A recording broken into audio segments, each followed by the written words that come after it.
Liz Claiborne into the, I mean, everybody knows the name of Liz Claiborne. It's right, and it's right. not just in clothes. It's also right now perfumes, and it's everywhere.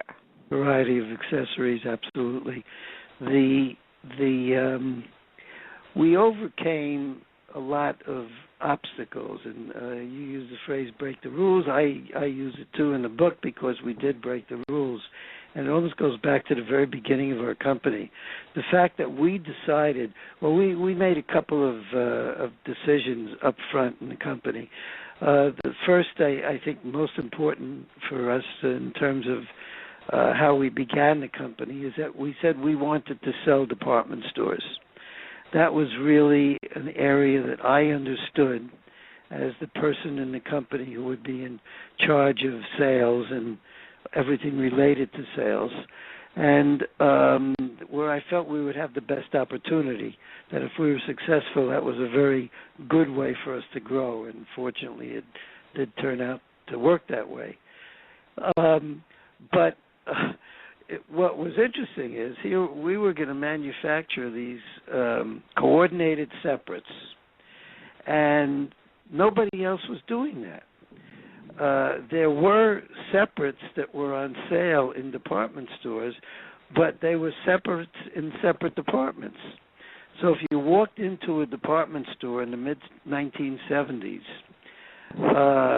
you would have a sweater department, and a skirt department, and a pant department, aside from the fact that, as I mentioned before, most of the apparel world was dresses in those years. But they did have these separate things that you could buy, and but they weren't coordinated. And if you wanted to put together a coordinated outfit of separates, good luck to you, because the buyers in the department stores didn't really talk to one another. And they all bought what they felt was the best for their department. And the fact that colors didn't have to coordinate and so on and so forth. So we were going to put this entire package together. And when we presented it to the department stores, they said, well, it's interesting, but we don't have a place to put it. And we don't have a department for this. We don't have a floor space for this. I mean, we can take all these wonderful separates you're making, we'll put them in a different separates department.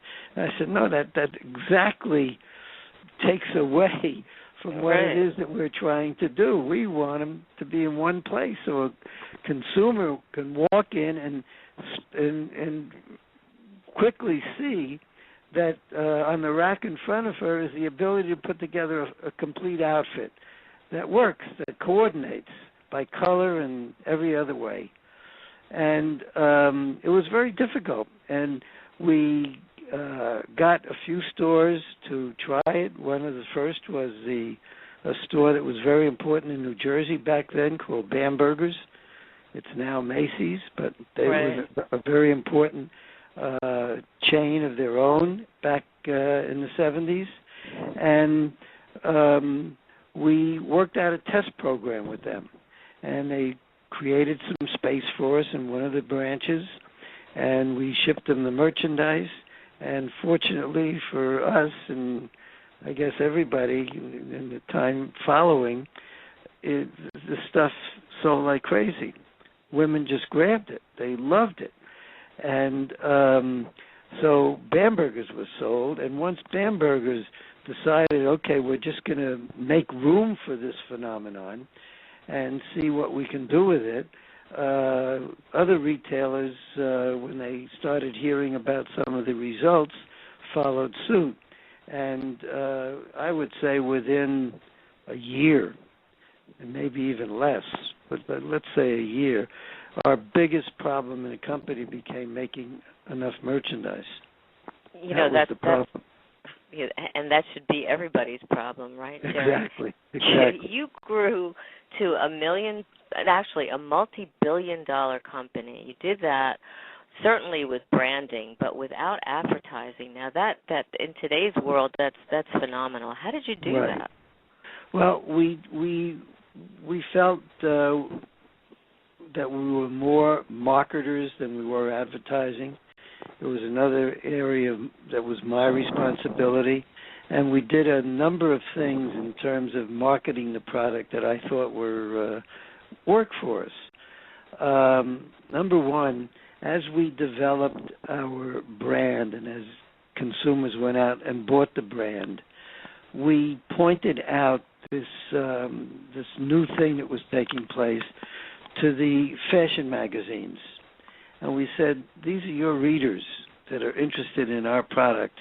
And, you know, if you're smart, you'll show some of our product in your magazine, in the editorial portion of your magazine. And they did. They loved it. And they said, yes, our consumers want to see this, and we'll show it. So what we got was, in a sense, what I would call free advertising. Right. I was going to say you marketed to them, but they advertised for you. So that was brilliant. They used it, and it worked. And it worked out well. And we did a lot of other things in terms of marketing. For example, we talk in the book how as we grew, we wanted to become something more than just another resource for stores. We wanted to become their most important resource. We wanted to be treated differently than the other people that they bought from, and so on. And we were able to accomplish that in ways that I describe in the book, with getting our own department number, things that are, you know, part of dealing with vendors, dealing with retailers. And as part of our marketing, for example, as we got to know department stores as well as the people who ran the stores. And we insisted that our merchandise be placed on the right-hand side of the up escalator, so that when people entered on the ground floor of the department store and went up to the second floor where apparel, which was where the apparel was usually put, and they turned right, they ran smack into the Liz Claiborne merchandise. They couldn't avoid it. Brilliant. It turned out to be brilliant. I mean, stores said, you know, why do you want to do this? And I said, well, because we want to make it easier for the customers. And the more goods that we sell, the better it is for you. And we try to establish ourselves as partners with the stores. That there weren't two agendas. There was really one common agenda. We knew we had to succeed. We would do everything that we could possibly do to make sure that we were giving them the right product at the right time, and we wanted their cooperation as well to do the best possible job in selling that product. And it worked. It worked. It really worked. And you know what? It's still working. It's still working. Unfortunately, Liz Claiborne, the company, ran into some difficulties, which I don't talk a lot about in the book, but things, not everything goes up. And even in the growth that we had of building this giant company, there were plenty of bumps in the road, plenty of things that happened along the way that could have done us in if we hadn't reacted to them quickly enough and done something about it. Which is really very important for the entrepreneurs and people starting out in business to know there are going to be those challenges, and you can either make it or break it. If you come across them, you've got to figure out, like you guys did swiftly, how to really turn it around. Yeah. What you also did, and I want you to talk a little bit about this, Jerry, we have about 7 minutes or so, is that you were talking earlier about giving women choices, different kinds of choices who are entering the workforce, and you did more than that for women. You did so much more because I guess you also had to have a sense of what women were wanting at the time and where they were, the direction that they were going, so that they would be ready for it. But beforehand, a lot of the clothing was very male-oriented, but you shifted that. Can you share some of those pointers with our business audience? Sure. I think much of that credit has to go to Liz and her people, the designers. We were not ever a fashion-forward company. We made clothes that were wearable, and good quality and affordable and very good value for the amount of money that we charged. And they were wearable clothes with a touch of some kind, just to take them out of, plain vanilla. Sometimes it was because of color.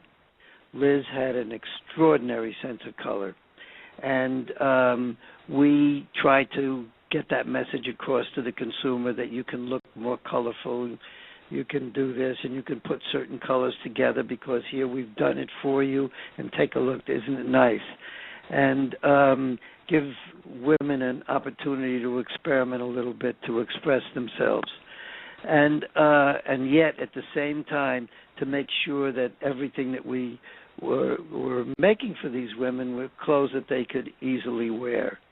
And it just reminds me of one big kind of boo-boo that occurred when we just were a little bit premature in talking about this. Not trying to be fashion-forward people. We were premature 1 year back in the 80s. I forget exactly which year it was. We decided, women were going to just shift completely to short skirts. And that turned out to be a disaster for us because they weren't ready. And they did not want to buy our short skirts. And it was a very difficult season that we went through. We tried to, as soon as we knew what was going on, we tried to do everything we could to change what we had done and so on and so forth. Fortunately, we were also in the pant business, and that helped us. But it was a disaster, and it was a very expensive lesson that we learned. So it was just another point. We, know your business, know your place in the business, and then do the best possible job you can do. And now we have about a minute left. So what would you tell businessmen and women, Jerry, and entrepreneurs in today's market about what a key point? You've been mentioning so many in terms of their business success. What kind of guideline would you give them? Well, I think the most important thing is to really know your business. And also, the other equally important thing is to understand your consumer. Really know who it is you're trying to do business with and what those people want and need and so on and so forth. And never take your eye off the consumer. And sometimes people have this habit, well, I'm a consumer, I'll just give them what I think is important, and I'm sure they'll like it. But it unfortunately doesn't work that way. The consumer, the world of consumers out there is a very mixed up world, and you have to understand what you're doing. And if you want a tiny little business going after a very small niche of consumers, I guess there's a way to do that too. But if you want to satisfy many consumers, you have to understand what their needs are. And today consumers are savvy and educated, and many know what they want. Jerry, right. Tell us how they can get a hold of this incredible book, because I think the lessons in it are lessons for every entrepreneur and business person to take a look at. My Life at Liz Claiborne. Yeah, I think the best way is to go to Amazon. You can get it a hard copy, soft copy, or even as a Kindle book. So it's available, and I hope people buy it and enjoy it. Well, I'm enjoying it, and I think, like I said, there's so much in it that I'm a business person, and so there's so much in it that really resonates with me in terms of my industry. So it's not just the industry of fashion, but I think it really vocalizes what business people need to do in all different markets. Thank you so much, Jerry, for being such a great guest. People, please take a look at this book, My Life at Liz Claiborne. And, again, thanks for being here and for sharing your expertise. My pleasure. Thank you. My pleasure. Take care. Bye-bye.